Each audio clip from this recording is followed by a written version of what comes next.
ಕಾರ್ಯನಿರ್ವಹಿಸಬೇಕಾಗಿರ್ತಕ್ಕಂಥ Krishnappa sir ಅವರೇ ಹಾಗೂ ಯೋಜನಾ ಪ್ರಾಧಿಕಾರದ ಮಾಜಿ ಅಧ್ಯಕ್ಷರಾಗಿರ್ತಕ್ಕಂಥ ಸಹೋದರರಾಗಿರ್ತಕ್ಕಂಥ ಸತೀಶ್ ನಾರಾಯಣ್ ಅವರೇ, ಮತ್ತೆ ಹಾಲಿ ಯೋಜನಾ ಪ್ರಾಧಿಕಾರದ ಅಧ್ಯಕ್ಷರಾಗಿರ್ತಕ್ಕಂಥ ನಯೀಮ್ ಅವರೇ, ರೇಣುಕಾ ಪ್ರಸಾದ್ ಅವರೇ, ತೇಜಸ್ ಅವರೇ, ಮತ್ತೆ ನಮ್ಮ ಕಾರ್ಯಕ್ರಮ ನಿರೂಪಣೆ ಮಾಡ್ತಾ ಇರ್ತಕ್ಕಂಥ ಶಿವಕುಮಾರ್ ಅವರೇ, ಮತ್ತೆ ನಮ್ಮ ಲಿಂಗೇಶ್ವರವರೇ, ಹಾಗೂ ಎಲ್ಲ ಹಾಜರಾಗಿರ್ತಕ್ಕಂಥ ಎಲ್ಲ ಇಲಾಖೆಯ ಅಧಿಕಾರಿಗಳೇ, ತಾಲೂಕು ಅಧ್ಯಕ್ಷರಾಗಿರ್ತಕ್ಕಂಥ ಶಿವಶಂಕರ್ ಸರ್ ಅವರೇ, ಹಾಗೂ ಇಲ್ಲಿ ಹಾಜರಾಗಿರ್ತಕ್ಕಂಥ ಎಲ್ಲ ಬಂಧುಗಳೇ ಹಾಗೂ ಎಲ್ಲ ಇಲಾಖೆಯ ಅಧಿಕಾರಿಗಳೇ, ಬಂಧುಗಳೇ, ಇವತ್ತು ದಿವಸ ಒಂದು ಹೇಳಲಿಕ್ಕೆ ಇಷ್ಟಪಡ್ತೇನೆ. ಈ ಭೂಮಿ, ಈ ಆಕಾಶ ಏನಿದೆ, ಸೂರ್ಯ ಚಂದ್ರ ಎಲ್ಲಿವರೆಗೂ ಶಾಶ್ವತವಾಗಿರುತ್ತೋ ಅಲ್ಲಿವರೆಗೂ ಸಹ ಬಸವಣ್ಣನವರ ಹೆಸರು ಶಾಶ್ವತವಾಗಿರುತ್ತೆ.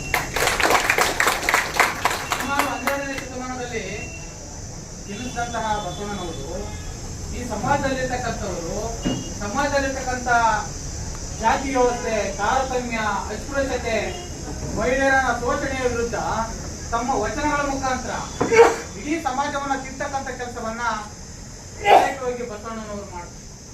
ಅವರು ಒಂದು ವಚನದ ಮುಖಾಂತರ ಹೇಳ್ತಾರೆ, ಚೆನ್ನಯ್ಯನ ಮನೆ ದಾಸನ ಮಗಳು, ಕಕ್ಕಯ್ಯನ ಮನೆಯ ದಾಸನ ಮಗಳು, ಇಬ್ಬರು ಹೊಲದಲ್ಲಿ ಬೆರಣಿಗೆ ಹೋಗಿ ಸಂಗಮ ಮಾಡಿದರು, ಅವರಿಬ್ಬರಿ ಹುಟ್ಟಿದ ಮಗ ನಾನು ಕೂಡಲೇ ಸಂಗಮ ದೇವ.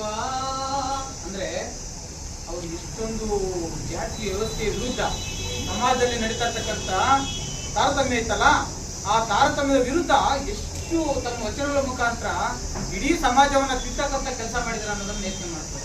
ಇವತ್ತು ಸಂವಿಧಾನ ಇದೆಯಲ್ಲ, ಈ ಸಂವಿಧಾನ ಬಾಬಾ ಸಾಹೇಬ್ ಅಂಬೇಡ್ಕರ್ ಅವರು ಬರ್ತಿದ್ದಾರೆ ಅಂದ್ರೆ ಬಸವಣ್ಣನವರು ಹಾಕೊಟ್ಟಿರ್ತಕ್ಕಂಥ ಅನುಭವ ಮಂಟಪ ಏನಿದೆ, ಆ ಅನುಭವ ಮಂಟಪದ ಆಧಾರದ ಮೇಲೆ ಇವತ್ತು ಬಾಬಾ ಸಾಹೇಬ್ ಅಂಬೇಡ್ಕರ್ ಅವರು ಸಂವಿಧಾನ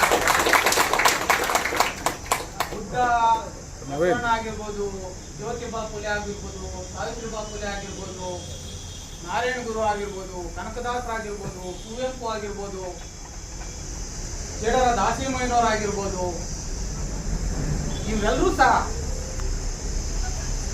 ಯಾರು ಸಹ ಈ ಒಂದೇ ವರ್ಗಕ್ಕೆ ಸೀಮಿತ ಅಲ್ಲ. ಇವತ್ತು ಒಂದೇ ವರ್ಗಕ್ಕೆ ನಾವೇ ಗೋಡೆಗಳು ಹಾಕೊಳ್ತಾ ಇರೋದಿಲ್ಲ. ಅಂಬೇಡ್ಕರ್ ಒಂದೇ ವರ್ಗಕ್ಕೆ ಸೀಮಿತ, ಬಸವಣ್ಣನವರು ಒಂದೇ ವರ್ಗಕ್ಕೆ ಸೀಮಿತ, ಕನಕದಾಸರು ಒಂದೇ ವರ್ಗಕ್ಕೆ ಸೀಮಿತ. ಬಸವಣ್ಣವ್ರು ಇವರು ಕನಕದಾಸರು ಏನಾದ್ರು ಹೇಳಿದ್ರ, ಕುಲವೆಂದು ಹೊಡೆದಾಡಿದಿರಿ, ನಿಮ್ಮ ಕುಲದ ನೆಲೆ ಏನಾದ್ರೂ ಬಲ್ಲಿರ ಅಂತೇಳಿ. ಯಾವ ಕುಲನೂ ಇಲ್ಲ, ಯಾವುದೂ ಇಲ್ಲ, ಇರ್ತಕ್ಕಂಥದ್ದು ಒಂದೇ. ಅದು ಜಾತಿ, ಅದು ಹೆಣ್ಣಾಗಿರ್ಬೋದು, ಗಂಡಾಗಿರ್ಬೋದು, ಅದು ಮನುಷ್ಯ ಜಾತಿ ಒಂದೇ ಅಂತ. ಆದ್ರೆ ನಮ್ಮನ್ನ ನಾವು ದೂರ ಮಾಡ್ಕೊಳ್ತಾ ಇದ್ವಿ. ನಮ್ಮ ಮಾನವೀಯ ಸಂಬಂಧಗಳನ್ನ ನಾವು ದೂರ ಮಾಡ್ಕೊಳ್ತಾ ಇದೀವಿ. ನಮ್ಮ ಮಾನವೀಯ ಸಂಬಂಧಗಳು ಯಾವತ್ತು ಹತ್ರ ಆಗ್ತವೋ ಯಾವ್ದಕ್ಕೂ ಇದ್ರೂ ಸಹ ಇಲ್ಲಿ ರಕ್ಷಣೆ ಬರೋದು.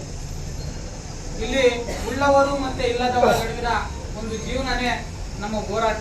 ಇವತ್ತು ನಡೀತಾ ಇದೀವಲ್ಲ, ಇರ್ತಕ್ಕಂಥವ್ರು ಮತ್ತೆ ಇಲ್ಲದವ್ರ ನಡುವೆ ನಡೀತಾ ಇರ್ತಕ್ಕಂಥದ್ದೇ ಜೀವನ. ಉಳ್ಳವರು ಶಿವಾಲಯ ಮಾಡುವವರು, ನಾನೇನು ಮಾಡಲಯ್ಯ, ನಾನು ಬಡವನಯ್ಯ ಅಂತಕ್ಕಂಥ ಒಂದು ಕಾಯಕದಿಂದ ಬಂದಂಥವರು, ದುಡಿತಕ್ಕಂಥ ವರ್ಗ. ಬಸವಣ್ಣನವರು ಒಂದು ತತ್ವದ ಆಧಾರದ ಮೇಲೆ ಇವತ್ತು ಸಮಾಜ ನಡೀತಾ ಇದೆ. ನಾವೆಲ್ಲರೂ ಸಹ ಅವ್ರ ಹಾದಿಯಲ್ಲಿ ನಡೆಯೋಣ, ಅವ್ರ ಹಾದಿಯಲ್ಲಿ ಬದುಕೋಣ. ಯಾಕಂದ್ರೆ ಅವ್ರ ಹಾದಿಯಲ್ಲಿ ಹೋದಾಗ ಎಲ್ಲಿ ಸಹ ಸಮಾಜದಲ್ಲಿ ನಾನು ಮೇಲು ಕೀಳು ಅಂತಕ್ಕಂಥದ್ದು ಯಾವುದು ಬರೋದಿಲ್ಲ. ಎಲ್ಲರೂ ಸಹ ಸಮಾನರು ಅಂತೇಳಿ ಬದುಕೋಣ. ನನಗೆ ಮಾತಾಡ್ಲಿಕ್ಕೆ ಅವಕಾಶ ಮಾಡಿಕೊಟ್ಟಂತ ಎಲ್ರಿಗೂ ಒಂದು ನನ್ನ ಮಾತನ್ನು ಮುಗಿಸ್ತಾ ಇದ್ದೀನಿ.